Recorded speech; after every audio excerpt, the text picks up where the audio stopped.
Miyembro ng Presidential Security Group, sugatan matapos sumalpok ang sinasakyang motor sa isang kotse sa Makati. Huli po sa CCTV ang aksidente. Para sa detalye, may live report si Love Anyover. Love?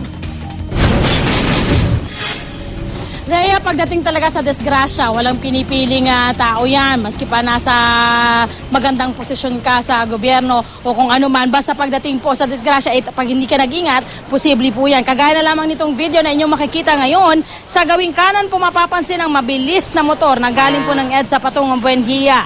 At ang kotse naman po ay mula sa Arnay Street na patungong Makati Avenue. Nagpang-abot ang dalawang sasakyan sa intersection ng Ayala Avenue at Makati Avenue. Ang nangyari, sumalpok po ang motor sa kotse at tumilapon po ang nagmumotor. Wasak ang ilang bahagi ng motor samantalang UP naman ang harap at kaliwang bahagi ng kotse. Dinala kaagad sa hospital ang motorista dahil sa hindi ito makakilos at nagtamo ng injury. Ayon sa initial na report, red ang light para sa motor ngunit hindi nito pinansin